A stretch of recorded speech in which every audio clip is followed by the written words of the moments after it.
Grand 5, petit 3, métathèse des alcènes. Voici un deuxième exemple d'une réaction qui a été très importante et qui est encore très importante en chimie organique, puisqu'elle permet de créer des alcènes de façon très élégante. En effet, on appelle métathèse une réaction autour de laquelle des groupements méthyléniques se redistribuent entre deux alcènes en présence de catalyseurs. Qu'est-ce que ça veut dire? Ça veut dire qu'on va prendre des alcènes terminaux et que les méthylènes, autrement dit les parties CH2 finales, peuvent se redistribuer, en fait se réunir l'un l'autre pour former un éthène, alors que les deux autres parties des alcènes, avec les groupements R1 et R2, se réunissent pour former cet alcène-là. On voit tout de suite l'intérêt synthétique, puisqu'on voit que à partir de deux fragments éthyléniques simples, on va être capable de former un alcène beaucoup plus complexe et d'augmenter la taille d'une chaîne carbonée. C'est une réaction qui est globalement sous contrôle thermodynamique, donc on obtient l'alcène E majoritairement. Et cette réaction, elle est catalysée par un complexe d'un métal de transition. La plupart du temps, elle est utilisée donc avec des alcènes terminaux qui conduisent à la formation d'éthène qui s'évapore et qui déplace l'équilibre dans le sens souhaité. Le catalyseur utilisé, c'est le catalyseur de Groupes. On ne vous demande pas de le retenir par cœur, mais c'est bien de se souvenir quand même de l'allure qu'il a, en particulier que c'est un catalyseur au ruthénium avec un carbène dessus, c'est-à-dire un carbone qui fait une double liaison directement avec le métal. Ça c'est important parce que ça va être la base de la réactivité de ce catalyseur et je pense que ça c'est quelque chose dont il faut se souvenir. Après sur le catalyseur on met d'autres ligands, comme par exemple ici des ligands chloro ou ici des ligands phosphine. Mais ça encore, ça peut varier en fonction des différents catalyseurs. Ici, en fait, ce n'est pas le catalyseur de la réaction. Pour être précis, c'est le précurseur du catalyseur réel de la réaction. Ce qu'il faut retenir, c'est que le catalyseur de la métathèse est de type carbène métallique, avec un ruthénium qui fait une double liaison avec un carbone, qui est ensuite relié à deux groupes R ou à un H et un R. Ici, le plus important, c'est de retenir métal, double liaison carbone, et que ça s'appelle carbène métallique. C'est grâce à cette fonction carbène métallique qu'on va pouvoir avoir un mécanisme particulier avec deux étapes, l'étape de cycloaddition 2+2 et l'étape de rétrocycloaddition 2+2. Alors ici, ce n'est pas le mécanisme entier, c'est simplement la présentation de ces deux étapes particulières qui vont ensuite intervenir dans le mécanisme global qu'on va voir après. Dans une cycloaddition 2+2, ce qui se passe, c'est que d'un côté, on fait réagir un carbène métallique, donc carbone double liaison métal, avec de l'autre côté, un alcène. Lors de la réaction, on voit qu'il se produit du coup un cycle à 4, d'où le nom cycloaddition 2+2, ici ces deux éléments-là, et ici ces deux éléments-là. Une fois qu'on a formé cet intermédiaire qui s'appelle métallacyclobutane, puisque c'est un cyclobutane dans lequel un métal remplace l'un des carbones, eh bien on peut avoir la rétrocycloaddition, sauf qu'au lieu de faire une rétrocycloaddition pour revenir à ce produit-là, on fait une rétrocycloaddition pour arriver à ce produit-là. On a alors ici le catalyseur qui devient tout simplement un carbène avec CH2 double liaison métal, et on a formé un alcène où on a réussi à combiner les groupes R1 et les groupes R2. L'étude du cycle catalytique, elle est présentée en annexe. Donc dans le polycopier, ça peut être soit dans la page juste après, soit sur la dernière page du polycopier, en fonction de la manière dont ça a été rangé quand je vous l'ai distribué. Il me semble que c'est une page qui n'est pas numérotée. Donc normalement, vous devriez l'avoir à la fin de votre polycopier. Je vous demande d'étudier donc le cycle catalytique qui a été fourni en annexe, en indiquant le rôle de toutes les espèces encadrées dans le cycle, en donnant le bilan de la réaction et en indiquant le nom de chaque étape élémentaire. Souvenez-vous bien, il y a certaines étapes qui seront des cycloadditions 2+2 et d'autres qui seront des rétrocycloadditions 2+2. Voilà, mettez pause sur la vidéo. Voici le cycle catalytique tel que vous devez l'avoir normalement sur la page en annexe. C'est un grand cycle. Donc je vous laisse le soin de mettre pause sur la vidéo. Et pour ce cycle, pour chaque espèce encadrée, de donner son rôle, de donner ensuite le bilan de la réaction et également le nom de chacune des 8 étapes. Allez, je vous laisse mettre pause sur la vidéo et faire ça. Je donne le résultat dans quelques instants.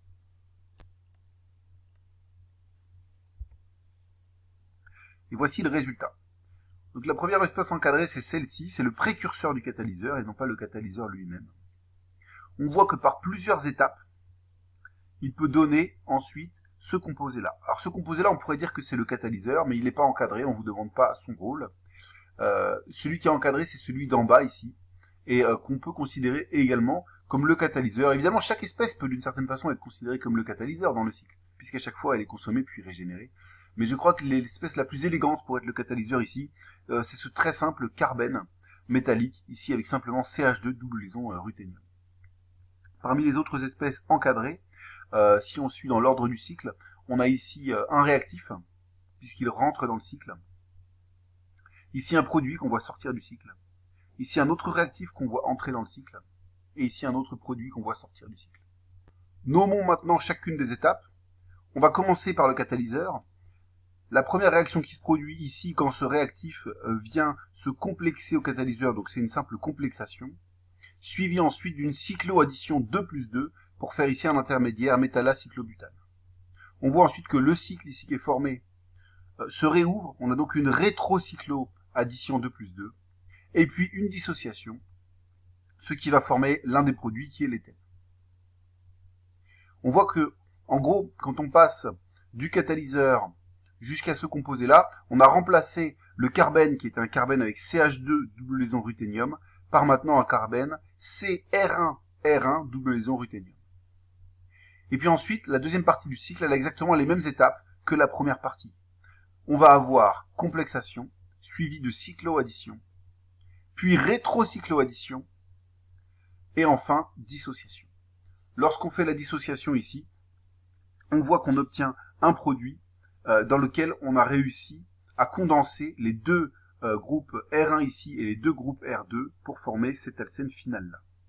Et puis on reforme le catalyseur qui est donc un carbène métallique avec CH2 double liaison ruthénium. Finalement, le bilan de la réaction en prenant les réactifs et les produits, eh bien c'est cet alcène plus cet alcène donne cet alcène plus de l'éthène. Pour revenir à la page précédente, puisque là on était sur la page en annexe, quelques applications pour vous entraîner. Complétez les bilans suivants en donnant les formules des produits ou des réactifs manquants. Je vous laisse le faire en mettant pause sur la vidéo. Si je pars de ces deux alcènes et que j'utilise le catalyseur de Groupes, qu'est-ce que je vais obtenir? Idem ici, si je pars d'un seul alcène, mais qui a deux fonctions alcènes terminales, qu'est-ce que je vais obtenir? Et puis ici, quels sont les deux alcènes qui auraient permis d'obtenir par métathèse ce produit-là? Voilà. Je vous laisse mettre pause sur la vidéo et je donne le résultat dans quelques instants. Voici le résultat. Donc ici, ces deux alcènes peuvent être condensés pour obtenir cet alcène-là. Ici, on privilégie plutôt l'alcène de stéréochimie E, puisqu'il sera en général plus stable que le Z, et qu'on est sous contrôle thermodynamique, plus de l'éthène. Avec ici cette longue chaîne qui a deux fonctions alcènes terminales, on va avoir une cyclisation qui va donner ce cycle-là, plus de l'éthène. Et enfin, pour obtenir ce composé-là par métathèse, il aurait fallu partir de cet alcène-là et de cet alcène-là. On remarque, et je l'ai déjà précisé, que ce sont souvent des alcènes terminaux qui sont utilisés pour faire une métathèse. C'est surtout parce que lorsque ce sont des alcènes terminaux, on peut faire partir l'éthène, et que comme l'éthène est volatile, et qu'il s'évapore, ça déplace l'équilibre, et comme la réaction est sous contrôle thermodynamique une fois qu'elle est catalysée, eh bien, c'est ce qui lui permet d'avoir un bon rendement facilement. C'est pour ça qu'on fait surtout la métathèse avec des alcènes terminaux, mais de façon générale, cette réaction est possible avec d'autres types d'alcènes, simplement peut-être avec plus de difficultés.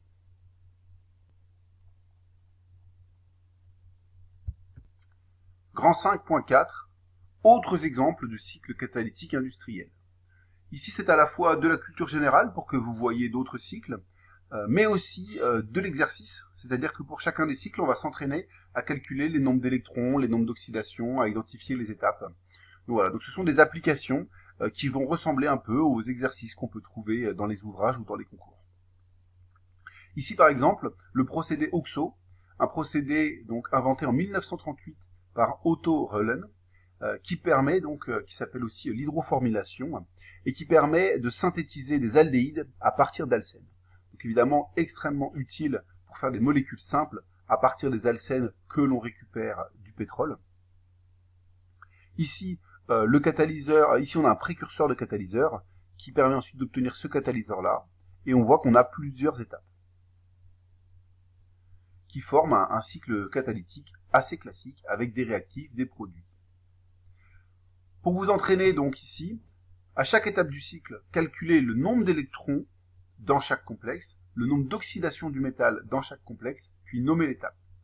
On donne pour le rhodium Z égale 45. Et enfin, donner le bilan total de cette réaction.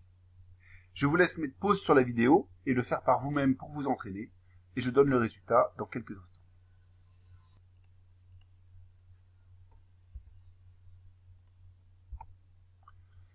Voici le résultat. Pour le rhodium, on détermine que sa couche de valence est 5s2, 4d7, il a donc 9 électrons de valence, ce qui permet de calculer pour chaque complexe, ici, le nombre d'électrons et le nombre d'oxydation. Ici, on n'a que des ligands L, à part celui-ci, le H ici qui est un ligand X, ce qui fait qu'il y a 16 électrons sur ce complexe. Pas de charge et un seul ligand X, NO égale plus 1. Pour ce complexe, on a 18 électrons puisqu'on ajoute un nouveau ligand L, et le nombre d'oxydation ne change pas. Ici, 16 électrons et le nombre d'oxydation ne change pas. Ici, 18 électrons puisqu'on ajoute à nouveau un ligand L et le nombre d'oxydation ne change pas. Et puis enfin ici, 16 électrons et le nombre d'oxydation ne change pas. En analysant chacune de ces étapes, on peut en déduire la nature de chaque étape élémentaire. Ici, on voit tout simplement que on a ajouté 2 électrons sans changer le nombre d'oxydation, c'est tout simplement la complexation d'un ligand L. Ici, on voit que cette double liaison ici, qui était complexée, est devenue une simple liaison CH2, CH2, CH3. C'est une insertion 1,2, typique d'un alcène. Et puis enfin ici, donc une complexation, puisqu'on a ajouté un ligand L. Suivi ensuite d'une insertion 1,1, ici, puisque le CO, qui était complexé, est venu s'insérer entre le rhodium et ce ligand X. Donc ça aussi, c'est typique du monoxyde de carbone de pouvoir faire des insertions 1,1. L'étape un peu piégeuse ici, c'est la toute dernière. Pourquoi ? Parce que on a l'impression qu'il ne se passe rien, on passe de 16 électrons à NO plus 1, NO plus 1, mais en fait c'est parce que 2 étapes ont été groupées en une seule étape. Premièrement, il y a eu une addition oxydante et ensuite une élimination réductrice. Sauf que lorsqu'on combine les deux, eh bien, elles s'annulent en termes de nombre d'électrons et en termes de nombre d'oxydation. En effet, on voit ici qu'il y a H2 qui rentre dans le cycle, et en effet ici il n'y avait pas d'hydrogène, et alors qu'ici il y a un hydrogène. Donc ce qui s'est passé, c'est que les deux hydrogènes se sont additionnés. On a eu donc un hydrogène en haut et peut-être un hydrogène en bas. Ensuite, un des hydrogènes a fait une élimination réductrice avec ce ligand X pour former le N-butanal. Et c'est comme ça qu'on arrive là. Donc voilà, des fois il y a des petits pièges comme ça dans les concours, et il peut y avoir 2 étapes qui ont été groupées en une seule, comme c'est le cas dans cet exemple. Le bilan total de la réaction, on l'obtient en prenant chaque réactif et chaque produit. Donc ici, un réactif encore avec H2 et un produit. Ce qui nous donne donc propène plus monoxyde de carbone plus H2 donne cet aldéhyde-là. On voit que d'un point de vue synthétique, c'est très pratique, puisque industriellement, obtenir du dihydrogène, du monoxyde de carbone, c'est très simple. Obtenir un alcène ici, c'est directement un produit issu du pétrole. Et on voit qu'on en fait tout de suite quelque chose de très intéressant, puisqu'on peut produire un aldéhyde qui va servir d'intermédiaire de synthèse pour de nombreux composés.